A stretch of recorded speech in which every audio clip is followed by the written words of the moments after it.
বন্ধুরা, এতদিন তো আমি অনেক রান্না করেছি, যেগুলো মাছ মাংস বিভিন্ন রকমের রান্না, কিন্তু আজকেরটা একদমই আলাদা। এটা একটা শরীরের ইমিউনিটি বুস্টার বলতে পারেন। আর সর্দি কাশি একদম দূরে থাকবে। আর এটা যদি রেগুলার একটা করে খাওয়া যায়, শরীরের জন্য ভীষণই ভালো। আর পেটটাও খুব ভালো পরিষ্কার হয়, পেট পরিষ্কার নিয়ে আর কোনো কথা হবে না, কথা থাকবে না। আর সর্দি কাশিও অনেক দূরে থাকবে। তার জন্য দেখুন, আমি কিছু গোটা আমলকি নিয়েছিলাম। আমলকিটাকে আমি আম একটু সেদ্ধ করে নিয়েছি। সেদ্ধ করে এখন আমি এখানে ছেঁকে নিচ্ছি। এবারে একটা কড়াইতে আমি কিছু আখের গুড় নিয়েছি। আখের গুড়টাকে একটু কুচো কুচো করে নিয়েছি, যেন গলতে তাড়াতাড়ি হয় আর কি। এবার এটা আমি খালি কড়াই একদম অল্প আছে এটাকে উম গলিয়ে নেব। তার মধ্যে একটু চিনি দিচ্ছি। তো আমার কাছে বেশি গুড় ছিল না, তাই আপনারা এটা পুরো গুঁড়ো করলেই বেশি মানে উপকারিতা বেশি হবে। চিনিটা তো মানে শরীরের জন্য খুব বেশি ভালো না, আমার কাছে ছিল না বলে আমি এটা দিয়েছি।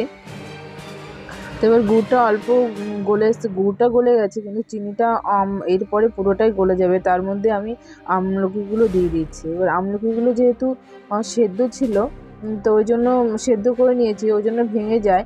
তো খুব হালকা হাতে এটাকে নাড়তে হবে। এটাকে ততক্ষণই মানে জাল দিতে হবে যতক্ষণ এর রঙটা পাল্টে না যায়। দেখুন, আস্তে আস্তে এটা রংটা পাল্টে যাচ্ছে।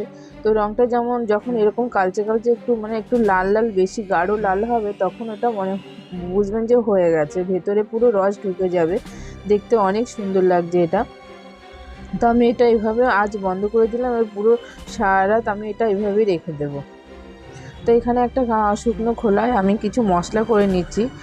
1 চামচ আমি সাদা সর্ষে মানে কালো সর্ষে নিয়েছি। আর সাবু সর্ষে আছে, যেটা সর্ষে না, সরি, ধনে আছে, গোটা ধনে, সেটা নিয়েছি। আর একটু সাদা জিরে নিয়েছি, সেটাকে আমি গুঁড়ো করে নিচ্ছি। এবার সকালবেলা উঠে আমি এটাকে আরেকবার একটুখানি হালকা গরম করে একটুখানি নিলাম।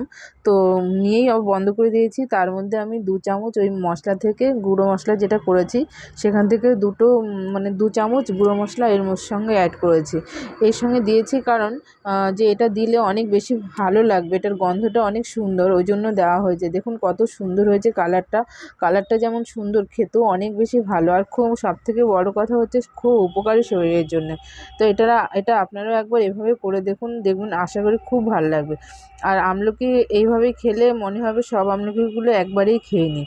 তো এটা আপনারা একবার করুন। আর আমার রান্নাগুলো বন্ধুরা আপনাদের কেমন লাগছে প্লিজ জানাবেন। যদি ভালো লাগে তাহলে সাবস্ক্রাইব করে দেবেন, আর লাইক কমেন্ট করবেন যেন কেমন হয়েছে সেটা একবার বলবেন। আমার খুব ভালো লাগে আপনাদের কমেন্ট পড়তে, আর প্রত্যেকটা কমেন্টের উত্তর আমি দিই। তাহলে আজকে আসছি, ভালো থাকুন সবাই।